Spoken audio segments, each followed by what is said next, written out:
Hello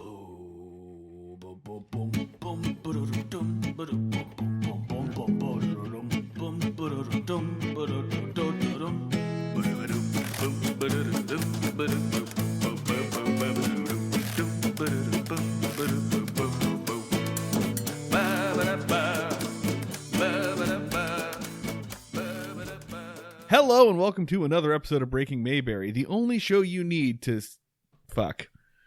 Let's try that again. The only show you need to fuck. The only show you need to fuck. Play us during coitus. We'll get you there. We'll whisper words of encouragement. You can do it. You're doing great. Keep going. They're almost there. Plow, plow, plow. Up to the left. Now slide to the right. Everybody clap your hands. Under no circumstances should you slide to the right.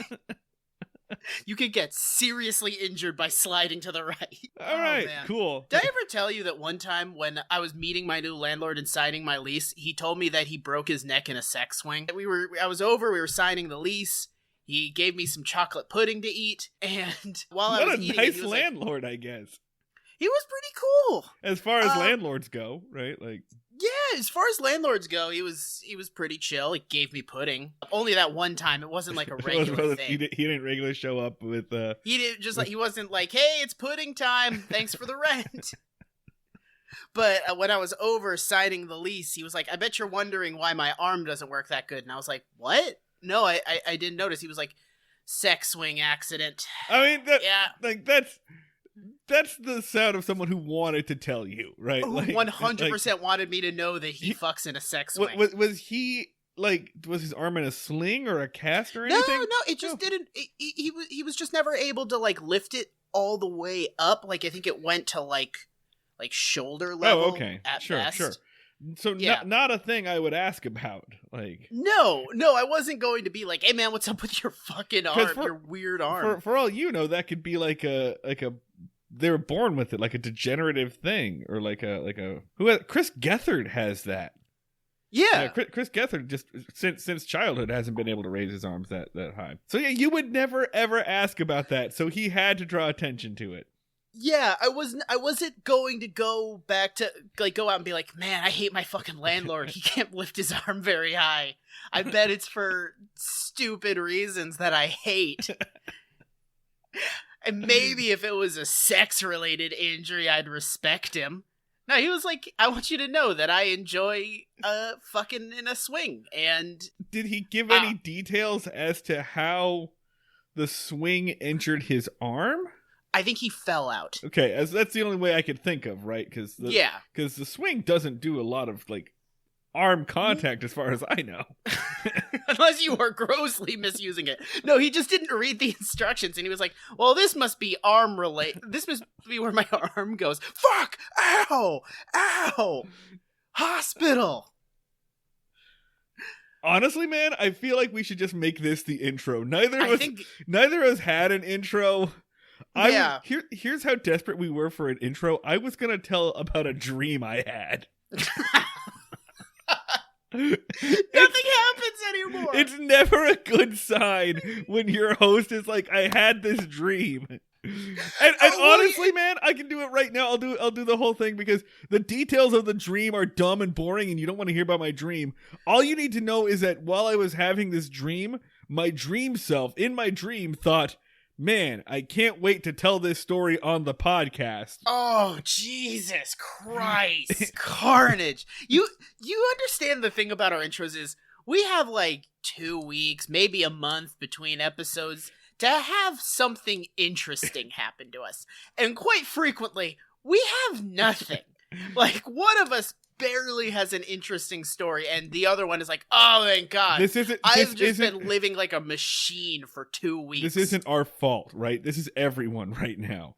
For the past 2 years, if you have interesting stories, if you're doing interesting things, you're fucking up.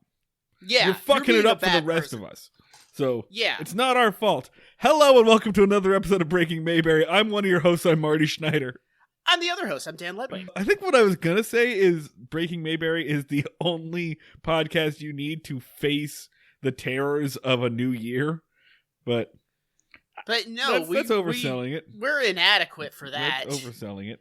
You're at least going to need, like, Reply All and us, maybe. I don't think I thought Reply All ended. Are they still doing Reply All? I don't know.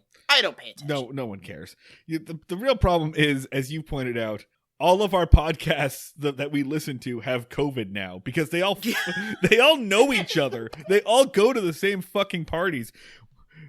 Welcome to another episode of Breaking Mayberry, the only show that doesn't have COVID right now because we don't hang out with those people. According to a test I took this morning. Okay, so, I mean, we are ostensibly a show about classic television and the Andy Griffith Show.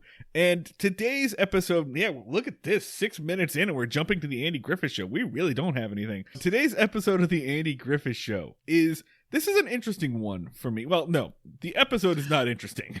The episode is incredibly boring. Before we do the Andy Griffith Show, can I just share a detail related to this podcast? Sure. I had to do a Christmas party recently, and it came up that I have a podcast about old television, and I repeatedly got requests of like, oh my god, you need to talk about this show that's very, very important to me. And I would just be like, if we talk about it, we're going to absolutely rip it apart. That's the only way we know how to be entertaining. And I just had like multiple people go up and be like, you gotta do Gilligan's Island. Be like, do you want to hear me talk shit on Gilligan's Island and explain why it's the worst show ever? Well, like just being the worst human being. Okay, so I'm actually kind of glad you brought that up because sort of the ulterior motive behind this episode that we're recording right now is kind of like testing grounds for our next mini series or whatever.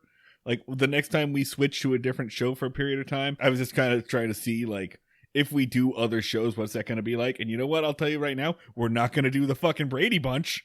Brady Bunch sucks so hard. So Brady Bunch can fuck itself. So in this episode, today's episode of the Andy Griffith Show it's crap. It's not an interesting episode on its own. It's whatever. It's background noise. But it gave us an interesting opportunity because it's one of those ones where like the episode itself isn't that interesting, but it's like the originator of a trope, of a plot that you've seen a million times in a bunch of different things. So we decided that we haven't done one of these in a while. We're going to do a comparison episode.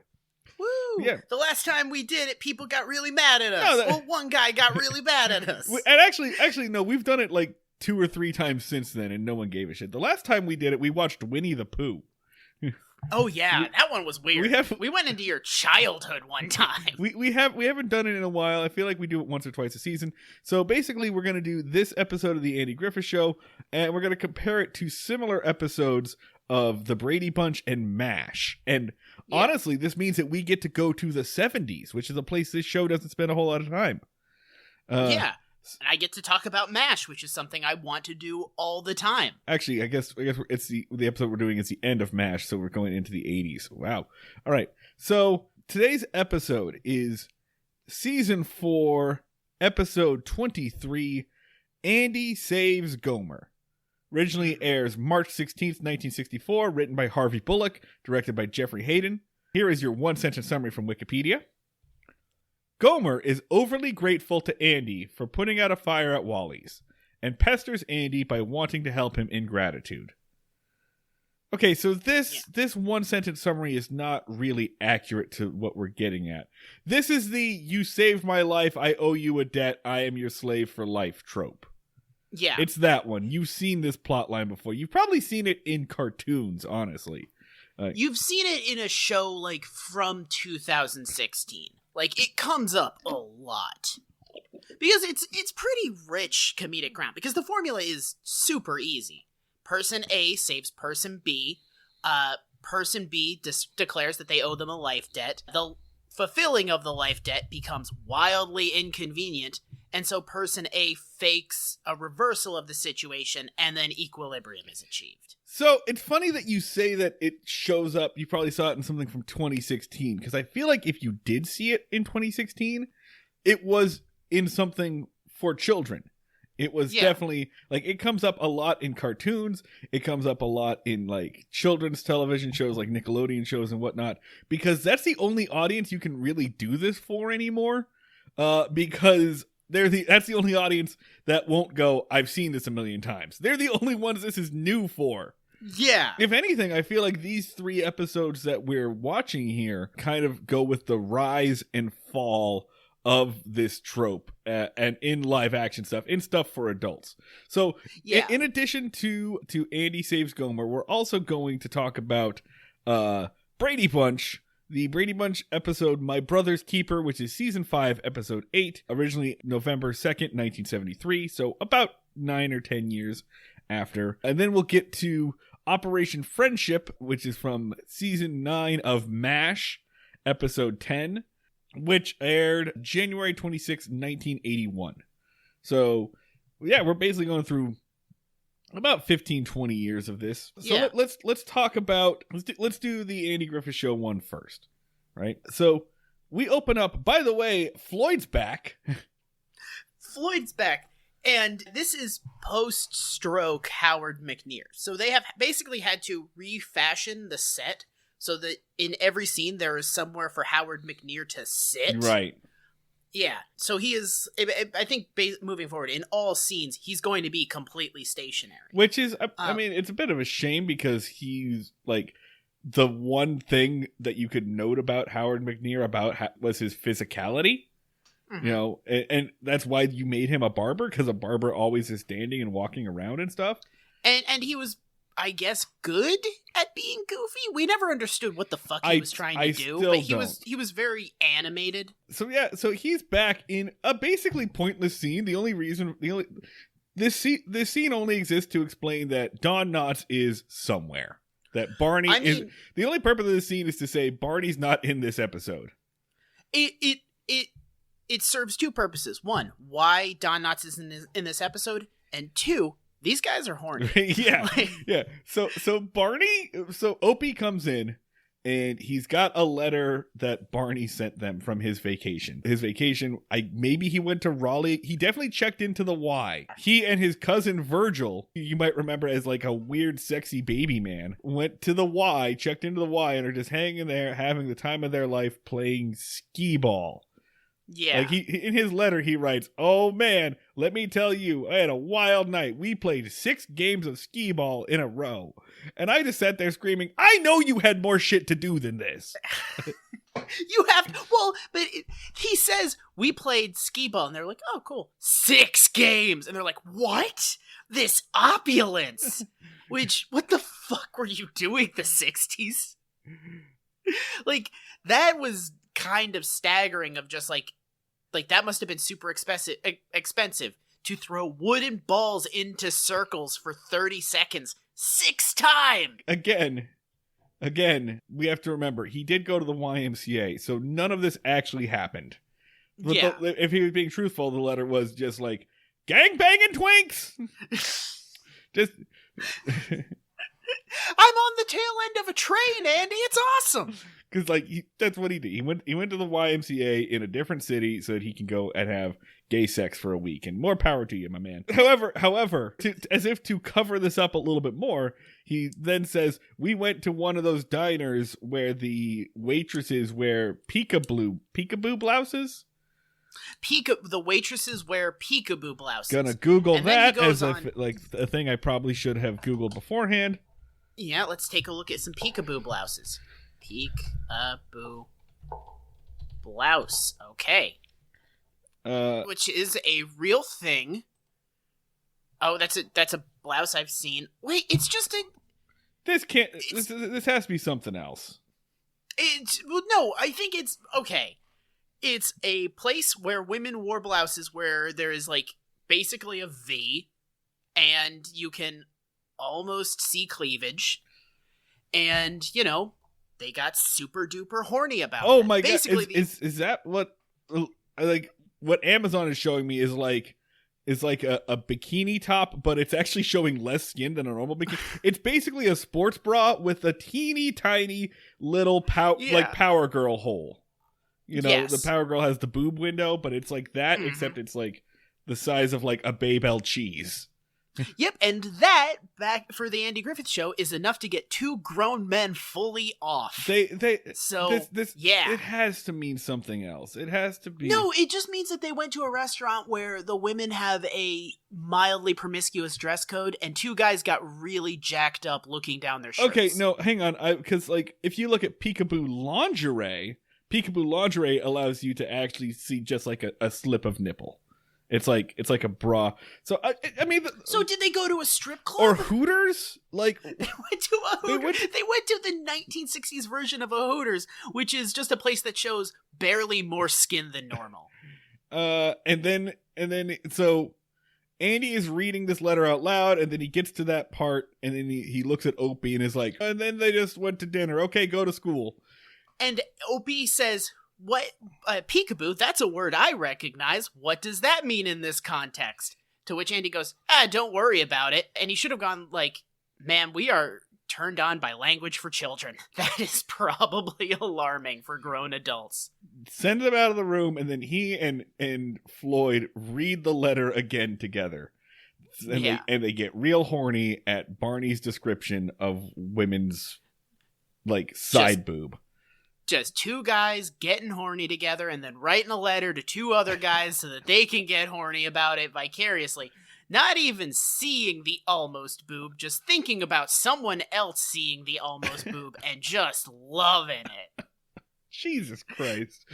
This is pre-being able to find a Maxim magazine in the woods. This is what they had to work with beforehand. You had pornography in the 60s. You had to drive somewhere and look through a hole at something. This is true. And then try really hard to remember it the entire drive home so you could jack off. This is what they were working with. We've made leaps and bounds since then. Yeah. I feel sorry for our grandparents, our grandfathers. All right, so anyway, then we get to the plot of the episode, which is that that Andy goes over to the filling station so that he can let Gomer see the letter. Yeah. So that this man-child can also be horny. Just passing this around. And you get there, and Gomer is asleep at his desk, and there is a small, like, trash can fire. There's some smoke coming out of a trash can. The Wally put his cigarette out in a oil drum full of dirty rags, which almost caught on fire, filling the room with smoke. Yeah, it was mostly just smoldering. Yeah. Andy wakes Gomer up. He puts out the fire, and Gomer declares that the smoke could have turned into a fire, which could have engulfed the gas station, which could have killed Gomer, and therefore Andy saved his life. So, yeah, there's your setup. There's the life saving. They go out of their way to make it as minute as possible. Yeah, and then, you know where this plot goes from here. Gomer freaks out. He says, "You could have saved me," or I could have died. You saved me. I'm gonna do everything for you. Shine your shoes. He just gets in the way, like. Yeah, should we go? I don't feel like we don't need to go through the individual. We can just do a rapid fire of the things Gomer Let's see. does, right? He offers to take Opie to school and carry him in his arms, which is weird. He does all of the manual labor at the jail. Yeah. Including washing the windows, putting another dude out of a job.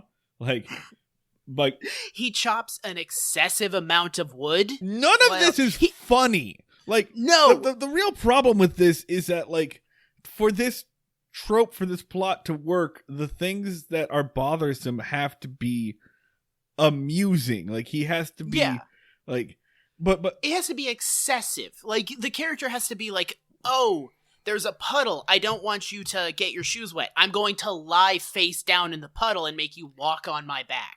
Like, it has to be absurd, but he's just annoying. And this isn't helpful and annoying. This isn't it is excessive, but not in a funny or interesting way. It's just like, "Hey, I got you some wood. Oh, that's too much wood." It's literally the too much tuna bit. You're like, yeah, it's just for everything. Yeah, and also he starts following Opie around and like helping Opie to the point where Opie is like, dude, Gomer keeps like following me and picking me up and like doing stuff for me, and I, as a child, am becoming uncomfortable. And Andy is like, oh man, I gotta wiggle my way out of this, and not like, okay man, line crossed. Okay, you're weirding out my kid. And the way that he handles this, I will say, is probably the dumbest and darkest way I've ever seen this done. Because, right, the next step in the trope is always person B has to return the favor and save person A. Usually person A fakes this, and then the danger becomes real for some reason, for some arbitrary reason, and then they're even. Or sometimes they do a thing where, like, now person B is, or person A is now person B's slave, even though they're even. It never really made any sense. So in this case, Andy is in the jail. He looks at the radiator and he calls Gomer and he says, hey Gomer, can you bring me my jacket? It's a little cold in here because the radiator isn't working. No, there's no problem unless there was a gas leak. If there was a gas leak, then that could knock me out. But don't worry, you would smell it. And then he takes his wrench, opens up the gas pipe, and lays down in front of it. Causes an actual gas leak. No, he doesn't lay down in front of it, Marty. He leaves. No. He lays down in front of it because Opie walks in and sees his dad dead. Yeah. Opie walks in and sees his father laying face down on the floor for a split second. And for that horrifying minute, Opie believes that his father is dead. And then Andy goes, oh, nope, I'm just doing push-ups. It's cool. Let's leave now, kid. Yeah. So he opens up a gas valve and leaves. Yeah. The trope is normally you do an overly elaborate, goofy fake death, and in this he's like, I'm going to cause an actual literal gas leak in my building. It's so dumb, and it goes about as well as it deserves. What to, is he gonna do if Gomer lights a match? Yeah, the intelligence of Gomer fluctuates wildly from episode to episode, and it's low in this one. For sure. They did barely cognitively aware Gomer. So Andy, after that interaction with Opie, Andy fucks off and just is like, well, I'm gonna go do something else in the other room while this room fills with carbon monoxide. I'm sure it's cool. No other consequences will occur. Gomer walks in, immediately asphyxiates himself by putting his face really close to the open gas main. Yeah.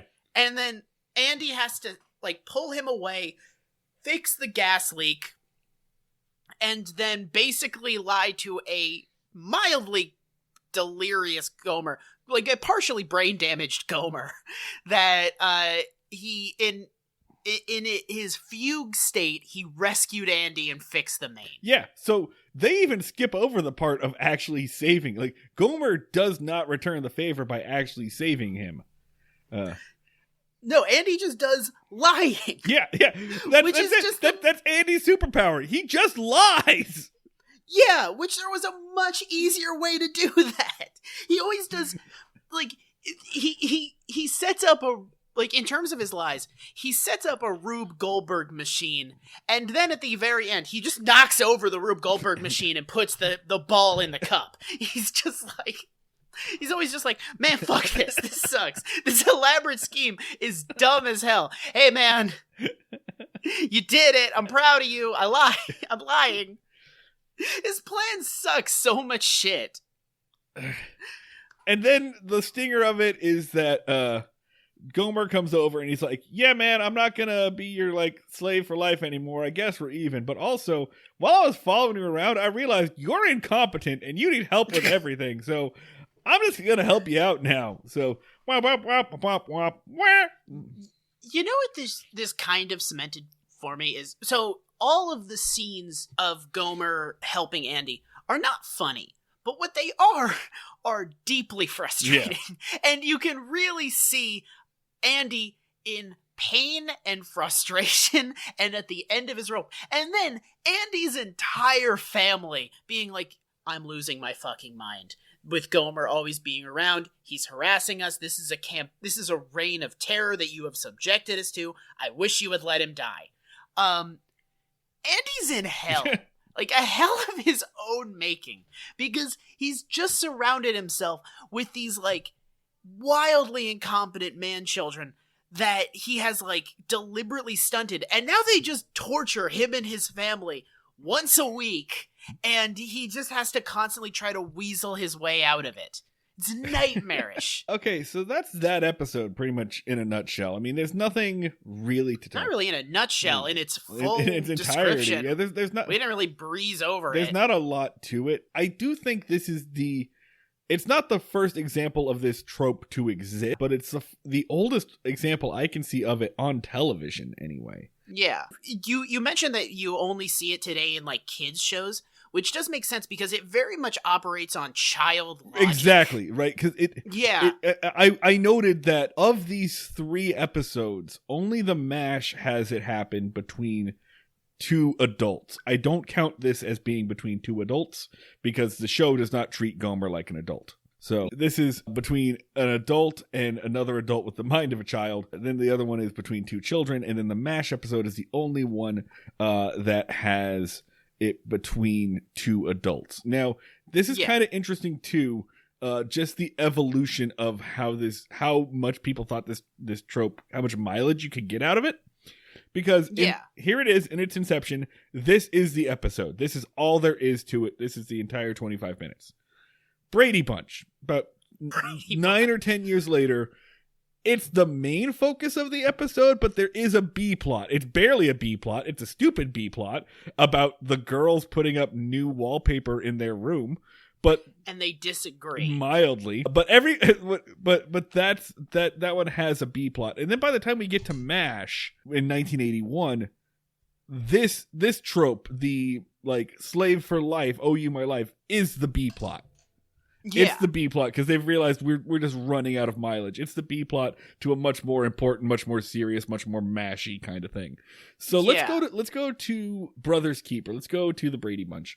Brady Bunch sucks ass. I watched it on Nick at Night as a kid. Like, I used to stay up late to, like, watch Nick at Night because I had insomnia, and that was the only thing that was on, so I used to, like, try to understand all these shows from the 70s, and at the time I was like, man, Brady Bunch is fucking cool. All these kids, like, have independence and agency. This show rules. And now watching it, it's just so smug and obnoxious and neutered. I hate the entire Brady family. They all suck ass. It is the television equivalent of plastic wrap on a couch. Yeah. It is like 100%. And here's the thing. I don't think I hated this as much as you did. I'm not going to say I liked it. I didn't mind it. I found it somewhat interesting. I feel like I have basically the same amount of knowledge of the Brady Bunch as you do. So I'm making my entire judgments of the Brady Bunch as this, but it sort of feels like the Brady Bunch was sort of like stubbornly a holdover. Like, we're in the 70s. Norman Lear is taking over. Suddenly TV has to be about something. You know, your comedies have to at least touch on real world issues. And here's the Brady Bunch that's kind of like stubbornly going, no. Yeah, no, fuck this. No, you can get lots of comedy about the fact that a family exists. And that's it. Because like Brady Bunch tries, like in the intro, you're like, oh, they're a blended family, right? They're like one's this, that, and maybe, and then they're a blended family of white and also white. It's the differences of brunette and blonde. I'm pretty sure blended family does not mean interracial. Blended family means like, you know, but it's supposed to kind of mean of 2 different worlds, I think. Like, it's supposed to be like, well, they're different and they're making their differences work together, but they have no fucking differences. They're just the same human beings. And here's the catch of it, right, is I've got a feeling that in the 70s that was probably becoming more and more common, especially in California where no-fault divorces had been a thing. Although I'm pretty sure that neither of the Brady parents are married. They're both widows. Or divorced, I mean. No, they're not divorced. They're both widows. They both have dead spouses. They both have dead spouses. Yeah, that's what I'm trying to say. So anyway, I mean, they again, I'm judging this all by like a handful of episodes. Watching the 90s movie when I was too young to understand what any of it was, and so they don't do anything with that. Like, there's no conflict. Yeah. There's no "you're not my real dad." There's no stepbrother and stepsister horny for each other. Like, they don't do anything with this. It's literally just, again, we're a family, we exist, and that's funny enough. The show does like almost have pathos and human moments and those like King Lear things, and then here comes the dad who just goes, "Hey, cut that out." Nope. Like, the kids are like, "I have feelings about deep subjects," and the dad just like pops around a corner and be like, "No, you don't. Cut it out." All right, let's get dinner. Okay, that's actually a good lead-in. So let's talk about this episode. This episode opens with the boys doing chores outside. Greg Brady is the oldest brother, and he's up on a ladder because he's painting. Peter, the middle brother, is down on the ground. He's weeding. He's like working in the garden. Greg goes inside. My bad. Greg goes inside to have a phone call. Take a phone call. Yeah, it doesn't matter. From a hot girl. Yeah, right. Because this show made it really important that you knew that Greg Brady was hot. Yeah, that was like the thing that made it like intriguing to kids, was like, "Oh man, Greg Brady gets laid a lot," or otherwise like, "Oh man, Marsha's hot." That's really the most danger you get from the show. So, but they don't like, Greg Brady doesn't get laid a lot. He holds hands a lot. Meanwhile, so Bobby, the youngest brother, who is probably 9 or 10, maybe 11, comes in to talk. Peter gets up. He's holding the hose. The hose pulls the ladder down, and the ladder almost falls on Peter, but Bobby pushes him out of the way. So there are two distinctions between the Andy Griffith Show and the Brady Bunch in this. One, Gomer did not almost die. He grossly exaggerates the danger of the situation, and Andy is basically like, "No, man, you weren't in any actual danger. You would have been fine." Fucking Peter almost does bite it. Like, they do show a ladder guillotining where his head was. Like, a flower pot that was exactly where his little neck was is smashed into oblivion. He might have fucking gotten at least paralyzed. This is also the only one of these episodes that does touch on what this is really about, right? Like, I don't want to play like sitcom psychologist, even though that's what we do most of the time. But like, whenever you see this trope, whenever you see the "I owe you my life," what it's really about is, holy shit, I nearly died. And like, I guess the only way I can process the emotions of this is to put it onto you, guy who saved me. Like, is to fixate on the savior. Yeah, and this is Peter does have this. Peter does say like, "Holy shit, oh my god, life is so precious. What have we done? What are we doing with our lives? Why are you fighting over wallpaper? This is all so dumb. We could all die at any minute." Like, Peter is going through some existential shit. That's the kind of the crazy thing is he is like, "Hey, just Mom, quick heads up, I'm writing a will about what happens in case I fucking die." And she's like, "Oh, Peter." And then he's at the dinner table and he literally goes, "What are any of us doing here? Our life is finite and one day we will die." And the dad just goes, "Hey, you cut that out." But here, no existentialism at the dinner table. I have told you 1,000 times, young man. Here's the thing, Dan. Like, what really struck me and found very interesting about this is, you could take this script and you could change a handful of lines, and you could make it Barry and Adam Goldberg, and this would be an episode of the Goldbergs, a show that you and I both like. Like, yeah. And you could make this an episode of the Goldbergs without too much like work, and it made me realize like kind of the staying power of this formula. Maybe not the formula of this particular thing, but like, as I was watching the Brady Bunch, I realized, oh shit, this family, this dynamic, this is something I've seen like replayed. I didn't realize kind of how influential this dynamic was, or this show was, until this moment, which I found interesting. The difference between the Brady Bunch and a modern sitcom like the Goldbergs is the Brady Bunch is a sitcom with like the bumpers up on bowling. Like, there's no actual stake. The weird thing is, the stakes are there, but whenever you start to drift too much into like the consequences and real shit, somebody just comes up and just goes like, "Hey, who wants cookies?" It's and, edgeless. Like, just neuters it's extremely edgeless. That's what it comes down to. It's maddening. And this was kind of crazy because you sort of get to see a character realize that he's in the Brady Bunch. Peter just goes like, "What are we doing here? Why are we not thinking about things? Don't we understand that this is all meaningless?" Like, it's like the fucking Matrix. Meanwhile, where Peter wakes up and the dad comes in like Agent Smith.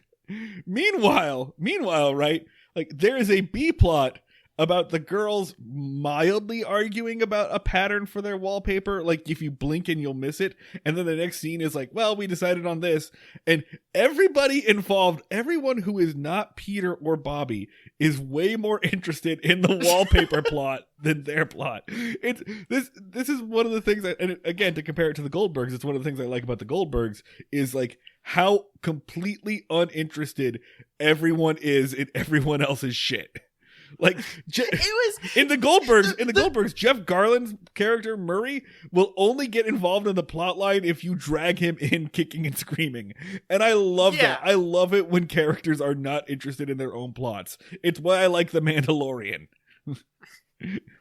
A man who is just constantly trying to leave his own show. But yeah, like there's a scene at the dinner table that is surreal because you do have the wallpaper wallpaper plot. Each of the three girls has a different wallpaper that they want, and Bobby is contemplating his own mortality. And the parents go, "Oh, Bobby, you and that," and then they turn over to the wallpaper thing, and the ticking clock sound from 24 starts going off, where they're like, "Girls, you only have a couple of hours to agree on what wallpaper you want, or you get no wallpaper, so you must decide." Beep, beep, beep. Like, the level of severity for those two different things is nuts. So, as opposed to the way that Andy handles this, which is just like, I don't want to fucking deal with this. He wants to end it immediately.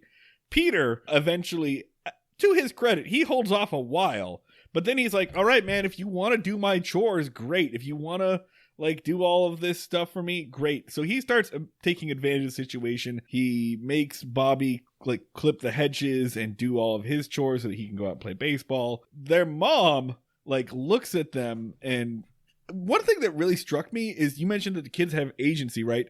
How incredibly hands-off these parents are for the most part. Yeah. Like Florence Henderson, Mrs. Brady, is just like, I should step in here, but I don't care. Yeah. Which also made me kind of wonder, like, what the fuck does she do? Because, right? Yeah. It's clear that, like, they're just, we are family.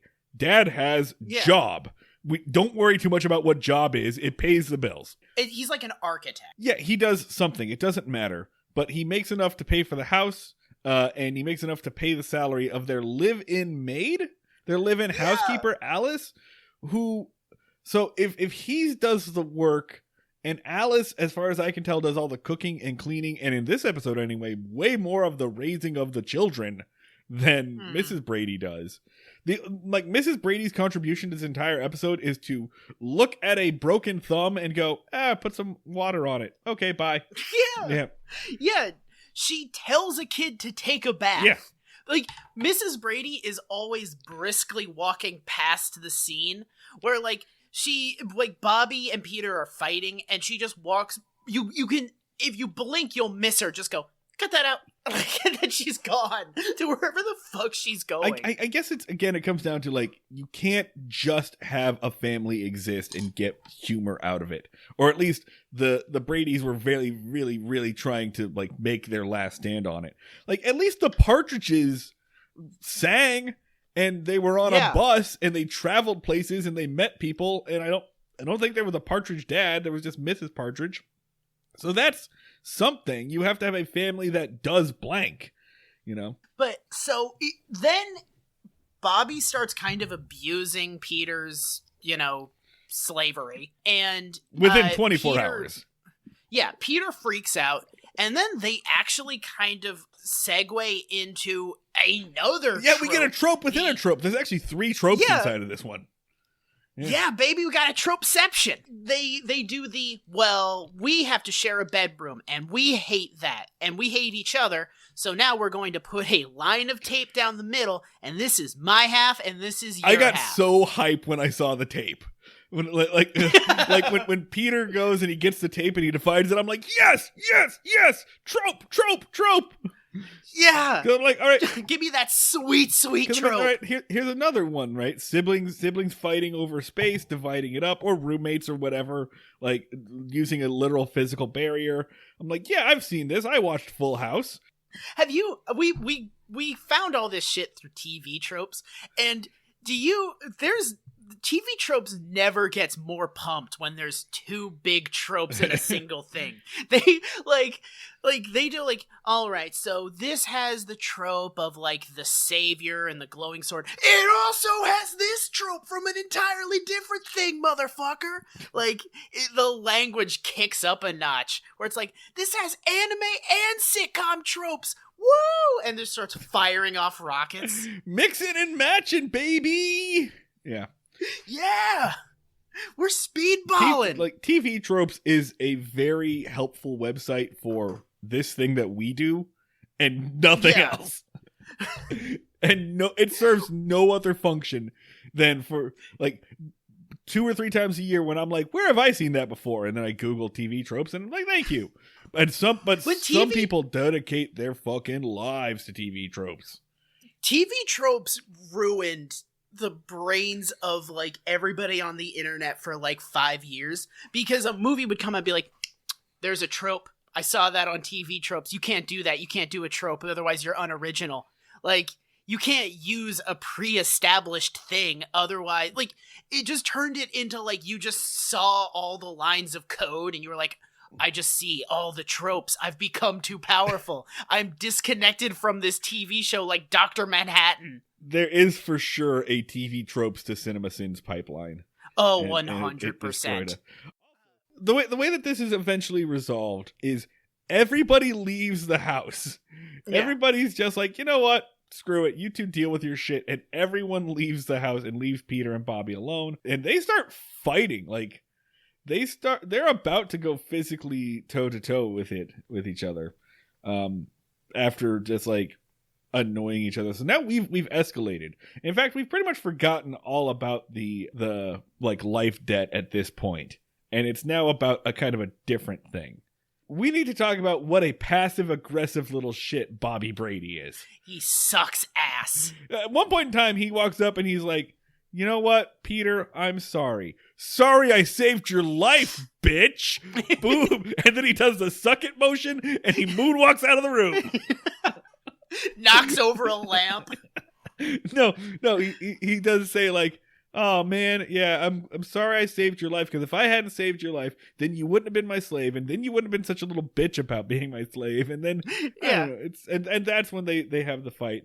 Anyway, later Bobby accidentally locks himself in the closet. A huge closet, might I add. A very large closet, and then is unable to get out of the closet, and then Peter comes in and just absent-mindedly lets him out of the closet, and Bobby is like, all right, we're even, which is somehow dumber than Andy's thing.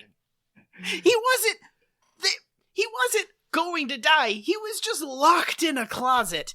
And also, there was no character decided to do a thing that resolved the situation. A kid just got locked in a closet. Which is also a common trope at a certain point. Yeah, but yeah. Yeah.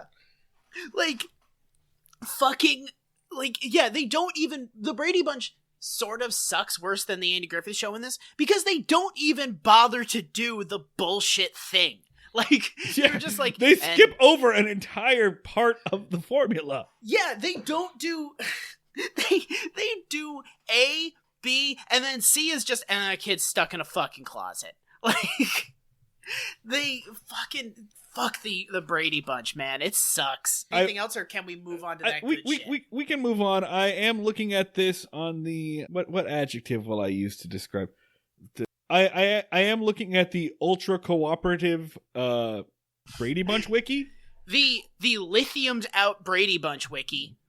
And I will say there's something very weird about this. Like, this isn't nearly as upsetting as the Andy Griffith wiki. However, I will say this. You know how each wiki article has a gallery that's usually like screenshots of this? The gallery for this episode of the Brady Bunch wiki page is 4 pictures. It is 4 pictures that someone took of their television screen. Mm-hmm. It is 4 pictures that of someone's television screen with a MeTV logo in the corner. And they are 4 blurry pictures of the Brady girls. Yeah. So somebody, and it's almost exactly the same. So no, Dan, I need you to fucking understand what I'm talking about here. I'm gonna put this in chat for you.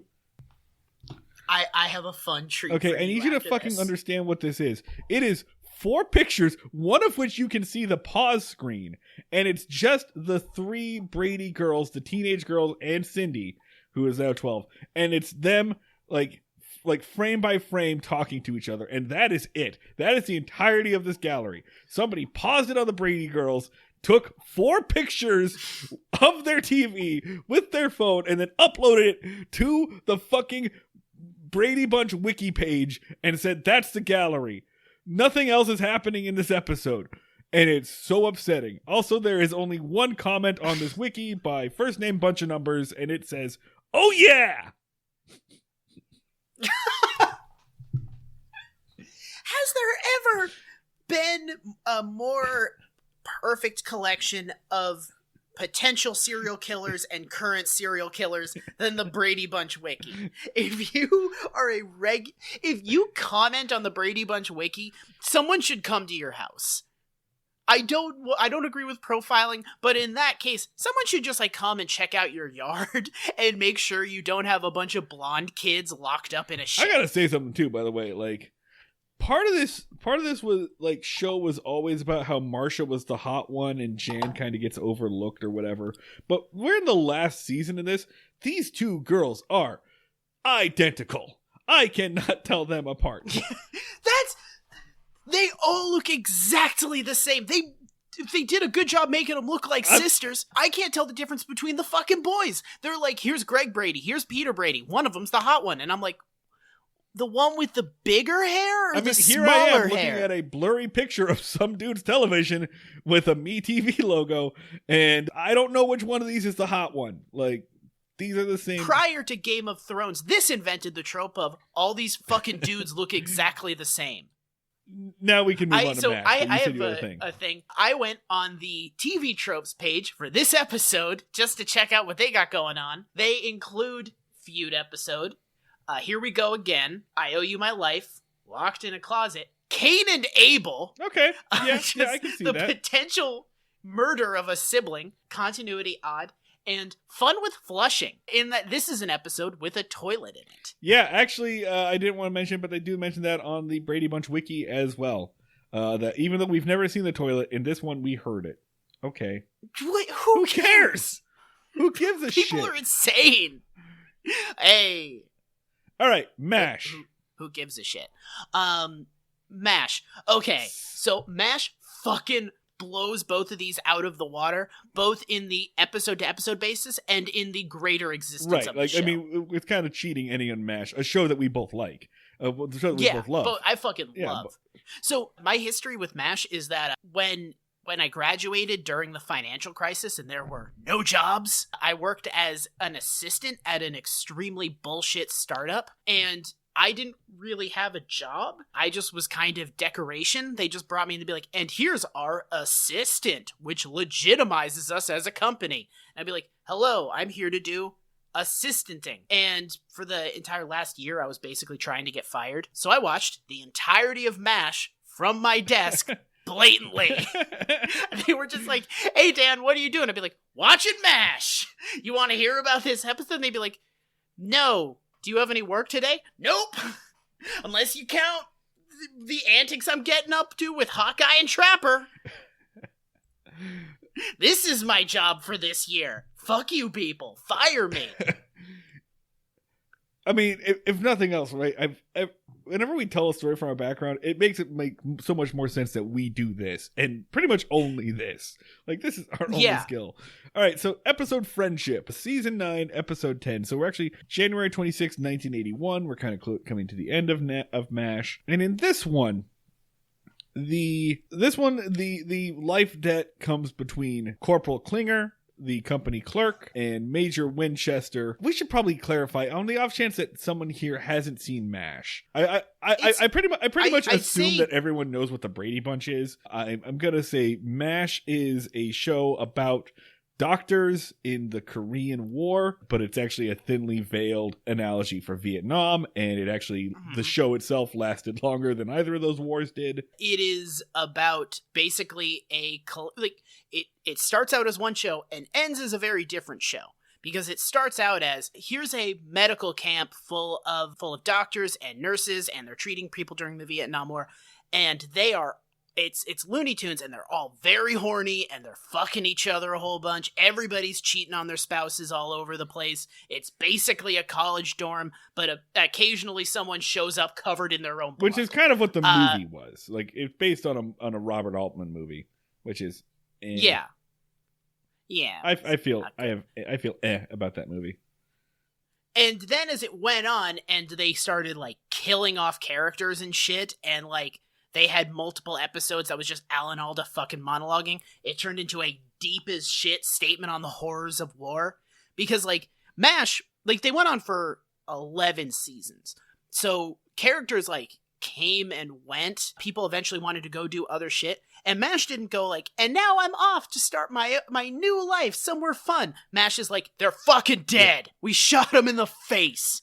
They're dead. Deal with it. That guy you loved, dead. It might have been like the genesis of the modern dramedy. Like, this might be one of the first examples of a dramedy. So we're in a later season episode here, and this conflict happens between Corporal Klinger, played by Jamie Farr, and Klinger's whole thing is that he wants to get the fuck out of Korea by any means necessary, including his primary cross-dressing. So he cross-dresses because he hopes that they will diagnose him with a mental disorder and then send him home. Which I'm gonna say is not great ideal by any not means, ideal, but not as bad as a TV show in the 70s doing cross-dressing should have been. Because they mostly, he talks about like accessorizing and shit, and he gets kind of into it, and people are like, oh man, nice dress today, Klinger. And he's like, thank you, discharge me on a Section 8. And they're like, nah man, that's not that bad. So it's not great, could be significantly worse in a show in like the 90s. It's not even relevant in this. He spends this entire episode in his uniform. They slowly phased it out. Yeah. And basically just turned him into like a shifty con man. Right. So in this episode, it's him versus Major Winchester, who is like a big pompous blowhard. He uses a lot of big words and blah, blah, blah. And he fills the role of like the antagonist, like the dumb jerk who everybody hates, except they had one of those who was just like this dumb, horrible piece of shit that everybody hated, and everything he did was selfish or stupid or immature. And then they got rid of that guy, and then they replaced him with this dude who was that, but also he's fucking awesome. Yeah. Like, he's smart as shit. He's still an asshole, but he's also like kind of justifiable. Because he's like, you guys fucking suck too. I'm actually like good at my job, and I've kind of earned the right to be an asshole. And also, like, you're not gonna fuck me over and dick me around. By the end, one of my favorite characters on the show. I'm gushing about MASH too much. This is unlistenable. That's okay. So in this case, Klinger and Winchester are in the operating room after surgery, so they're cleaning up.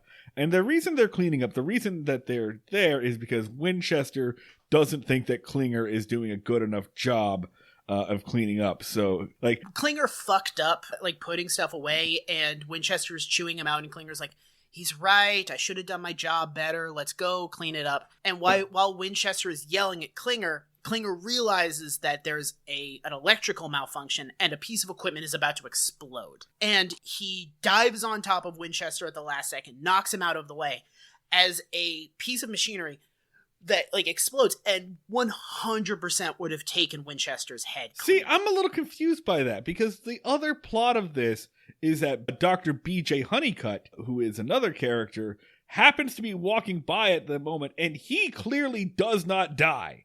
He gets hit. He's farther back. Winchester's head was right next to the explosion and he was 10 feet away. And it's still almost took his arm off. It fucks BJ up for sure, and that's the other plot line of this is that BJ gets fucked up by this, and his best friend Hawkeye wants to treat him. BJ is refusing treatment, and then finally the colonel, their commanding officer, calls in a specialist surgeon, and Hawkeye resents that. So that's the actual much more important, much more serious storyline. That's the A plot of this. We're not going to talk about that at all. The B plot is immediately following this. Klinger does. I think he's the only one of these that actually suffered any damage. I guess Peter Brady got some paint on him, but Klinger breaks his nose. Breaks his whole nose. Is actually in the hospital for the majority of the episode. And they have a lot of fun with this because the actor Jamie Farr had a very large nose, so there's a lot of jokes that they can make there. All right, whatever.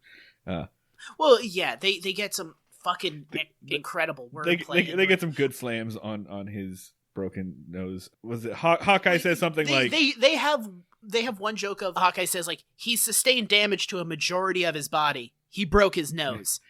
Fucking great line. And so again, at first it starts off with Winchester taking over Klinger's job as the company clerk and filing all the things and making coffee and whatnot, filing reports or whatever. A job that Klinger was never particularly good at to begin with because, again, he's trying to get fired, discharged. Yeah. And then it escalates to, I don't know, him doing chores, making tea, reading horny books. For some reason, erotic literature to him. Why? It was detective literature that had naughty parts to it. But why do two of these 3 episodes involve grown men reading erotica to each other? It's just what you did with your bros, man. You just got horny with your buds on a Thursday night. There was nothing else to do. What are you going to do? Play air hockey? No, you just sat down and you said, all right, we're all going to think about the concept of naked ladies together and get really rock hard. And then we're just going to kind of sit there and be hard together. And then we're going to go home. And that was our evening. I'll see you guys again Tuesday. Now, if we want to talk about the Brady Bunch taking shortcuts to the end of this, the MASH episode does not resolve it at all. The MASH episode just ends with Winchester coming in and saying, "Fuck you, I'm not doing this anymore." Fuck you, you're an asshole, I hate you, I destroyed the book you made me read to you, and we're back to our old thing. Which is kind of... It's better. Honestly, I know it skips to the end just like the Brady Bunch did, but it's so much less stupid. Well, they escalate every aspect of it. The potential death, the most severe possible. The savior is actually injured. The remorse of the person that almost died is real because he was treating Klinger like absolute dog shit right before he almost fucking died. So he is he's not oh, let me follow you around. I'm going to clean up after you. Let me shine your shoes. He's I'm going to read to you in the hospital. And then they deconstruct that by taking the very real, valid version of this trope and having Klinger abuse the living shit out of it. And just from minute 1, he's not oh, I don't know, man. You don't have to do all that for me. This is an inconvenience. He's read horny books to me, you slime toad, you piece of crap. Because it's revenge, because he has an ulterior motive of revenge that the others did not have. Right? He's getting revenge for being mistreated earlier. And the other thing is, right, it makes way more sense for Winchester to get over this a lot faster because unlike Peter Brady, who is a child. Major Winchester is a military doctor and is quite familiar with the concept of death. Like he has had to ruminate that about in his head for a while. So even in this case, he's gonna be over it in like 12 hours. Like he's having a bad day. Yeah, it's more about guilt for him than it is realizing that one day he's going to die. Exactly. Yeah.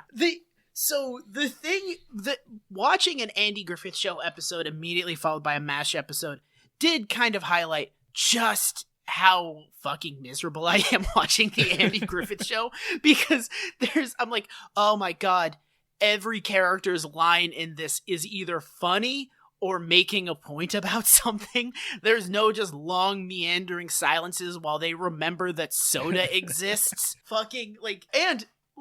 Especially contrasting two different shows handling the concept of sex, because the Andy Griffith Show is always like, well, that's Susie's pretty.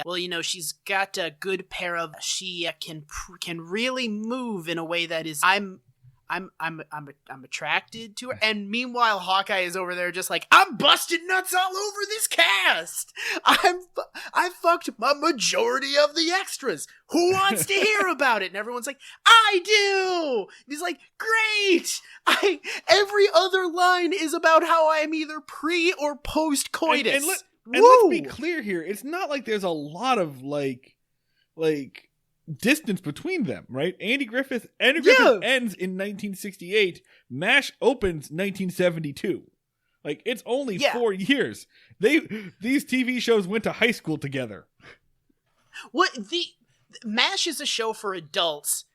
Brady Bunch is a show for kids, and the Andy Griffith Show is a show for adults pretending to be kids. That's like basically the way these things function together. Yeah, and that aligns perfectly with the characters in this fucking in these fucking conflicts. That aligns perfectly with this. Yes. And I think you said at the very beginning here, like, this whole thing requires a child's level of understanding of the world, right? This is why MASH had to make it a bullshit B plot and then not resolve it, because it doesn't work between two adults. That's why it's such a popular and I was thinking about it, the other times that we've done comparison episodes, right? The other times we've done comparison episodes, it was like the trope was two friends or brothers trying to get in the same club or trying to fill one position. Two people want one position. Great. That's a realistic thing that happens. You and I could have that happen to us. Have had that happen to us. You and I have both applied for the same job before. Like, that's a thing that happens every day. Another one is like, guy gets dumped by his girlfriend and he and his buddies have a wild night to try to get over it. Again, a realistic thing that happens every day. This one, though, like, someone saves my life under tenuous circumstances and then I have to, like, pledge myself to be their slave is not a thing that happens to adults. Well, it's a weird regularly version anyway. Of this a weird version of this that I remembered was the Chuck Palahniuk book Choke, where he kind of theorizes an inverted version of this, where the main character in Choke goes to restaurants and makes himself choke on a piece of meat, and then someone gives him the Heimlich. And the theory is, when you save someone's life, you decide that you are responsible for them and you have like a sentimental attachment for them. So you will like support that person and take care of them. So it's like an inversion of it. Yeah, which I don't think I've ever heard an example of that happening in the wild. It sounds equally as implausible. That's such a deeply Chuck Palahniuk kind of idea too. Like, which he managed. The Chuck Palahniuk is the master of selling stupid fucking ideas and making them sound really smart and deep. Now, this is not a trope that makes sense in serious media for adults, and I think that like MASH, like tearing up the book, is kind of like the end of it. That's live action media going, all right, we've run this trope, and here's my evidence for it. The most recent example I could find of this occurring in live action sitcoms was The Big Bang Theory, which is also a show for adults who are children. Like, and in The Big Bang Theory, apparently, like, the reason why Leonard puts up with all of Sheldon's bullshit is that Sheldon saved his life once. Like it's put in there Okay. as an excuse for like everything that Sheldon does, like every reason why you should have abandoned him a long time ago. It's a useful mechanic. I think I've seen other shows do basically the same thing. Yeah, it kind of, again, in terms of your child brain, it makes perfect sense. Like, someone saves your life, so you must be their servant forever. They saved your life, therefore it Definitely is yours. saw it in an episode of Hey Like, Arnold. That's the thing that came to my mind immediately. It makes perfect sense to a kid. Like, I never questioned that. I kind of assumed that life debts were going to be more of a thing. Like I would at some point in my life end up in eternal servitude to somebody who like pushed me out of the way of a truck. Oh, Dan, no one would bother saving your life. I know, really. Like, everyone would just kind of be like, oh, well, let that man be a cautionary tale about staying away from trucks. Let's be honest, dude. You were born to be a statistic.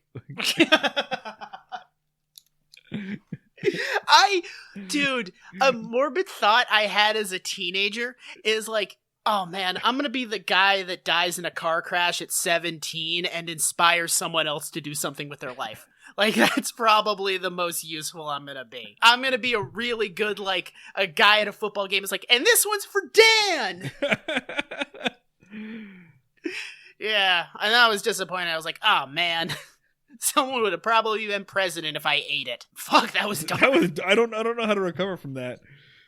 There was another one of these from the Looney Tunes show, which is that like Cartoon Network attempt to do like a sitcom with Looney Tunes characters. I thought it was pretty good. No one watched it, but in that one, it sort of inverts it, like where Bugs saves Yosemite Sam's life. And Yosemite Sam is so fucking angry at the idea of owing Bugs Bunny anything that he follows Bugs around all day waiting for something bad to happen to Bugs so that he can save him and then be even. And I'm like, okay, you can still do stuff with this. Like, you can still make funny things with it, like with this as a sideline, but it's like, it does not work as anything that we're supposed to take remotely seriously, which is why I kind of think that the MASH episode doesn't work as well as the other two do. No. Like, it's because this plot line doesn't work there. It doesn't serve a purpose there. So I'm about to say that the Andy Griffith Show originated this trope, which as soon as I say it, someone's going to be like, actually, this was in one of the Canterbury Tales. I mean, the Fool and the Carpenter. It's okay, man. It's okay, man. We've got it covered. Like, yes, it appeared in literature a bunch of times. Robinson Crusoe is probably the best example, right? That's Friday's whole deal. But this is the earliest I can see it popping up in television. So shut up, nerds. Get out of here, English lit majors. Fuck off. No, dude, you can't say that. If you tell English lit majors to leave, there goes 90% of our audience, plus us, 100% of the cast. 100% of the hosts have to go too.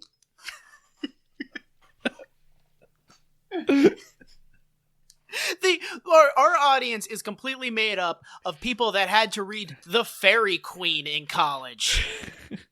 That's our demographic. We dominate that slot. Oh fuck, dude! I had a great Bartleby the Scrivener joke that I was gonna do and I forgot about it.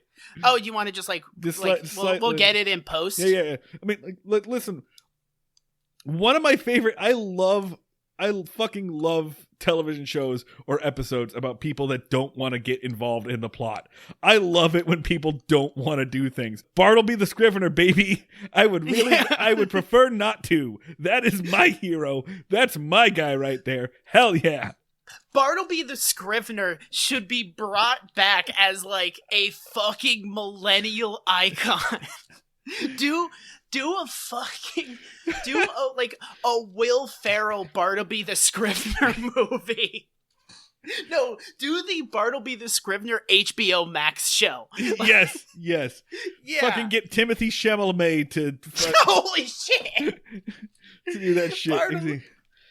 Bartleby the Scrivener, nuts deep.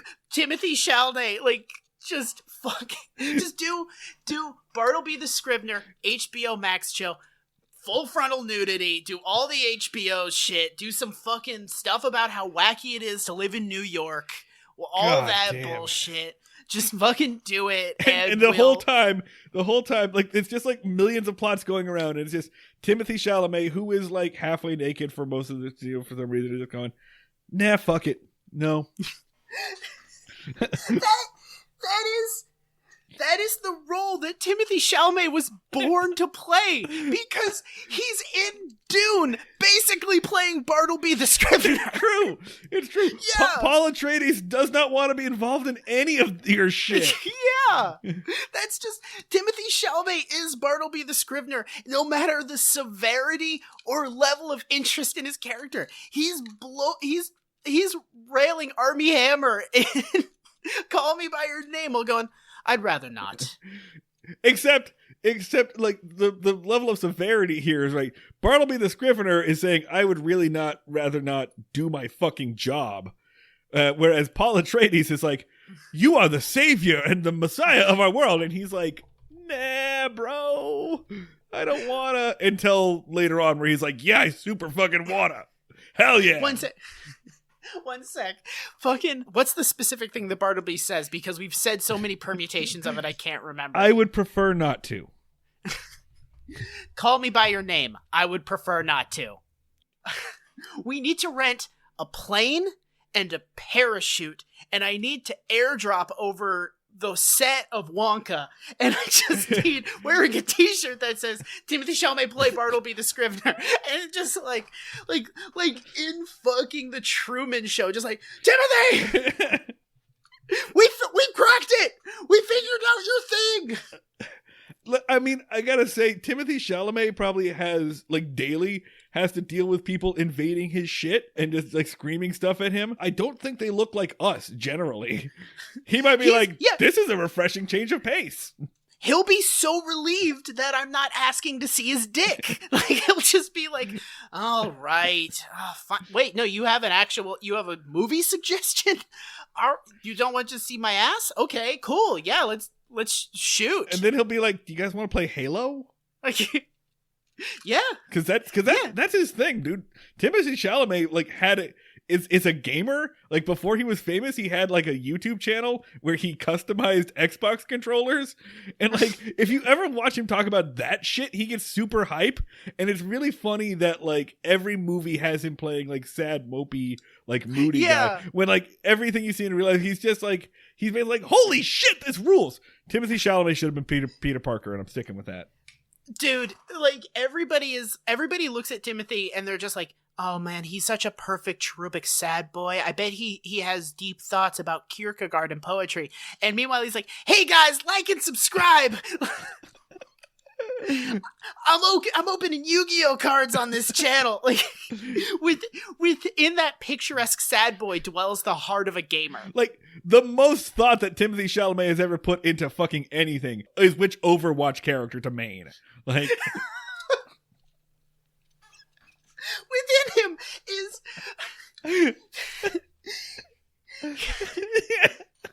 I want to hang with like, I feel like I'm sounding really negative on this. I like Timothée Chalamet. Yeah. When I see him and stuff, I go, yeah, all right, cool. He has the body of a Wes Anderson character and the soul of a Seth Rogen character. Oh, I feel bad for him now, that poor man. He just wants people to think of him a little bit less. Timothée Chalamet's whole quest is to prove that you can be a himbo at 110 pounds. He's a himbo in the body of a twink. This poor man. Timothée Chalamet, I promise you, I do not contain multitudes. Please, I am begging you. You know, normally our topical stuff about celebrities is our worst shit.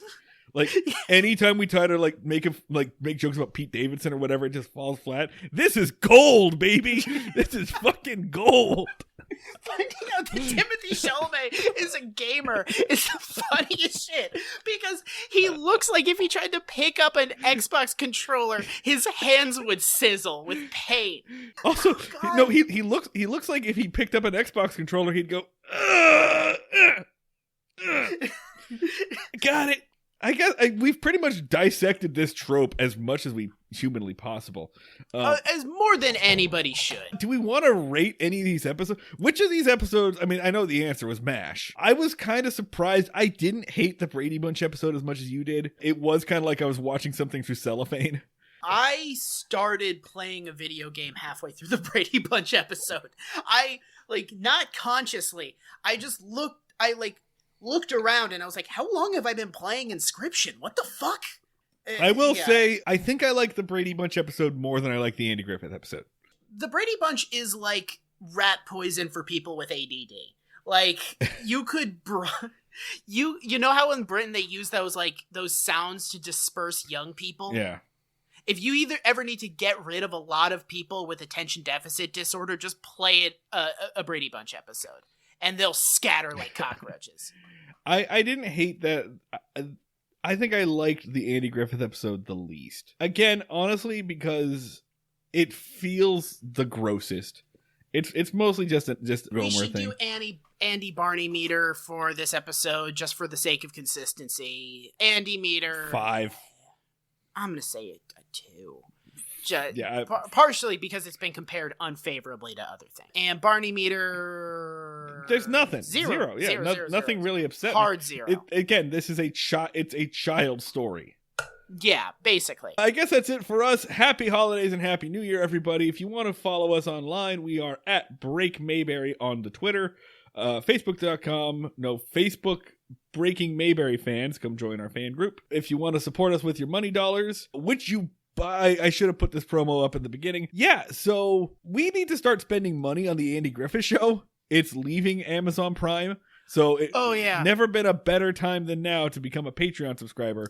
Patreon.com/Breaking Mayberry. Come join our Discord. We do cool things. We stream stuff. We are working on an RPG at some point. If enough people subscribe, we will play it. We will play a tabletop role-playing game version of the Andy Griffith Show. Yeah, we will do that. We just did a bonus episode, as suggested by our new our newest patron, who we need to give a thank you to, Arthur Drexel, and we did an episode for the 1968 movie Wild in the Streets, which is sort of a prequel to Logan's Run, I guess. Yeah.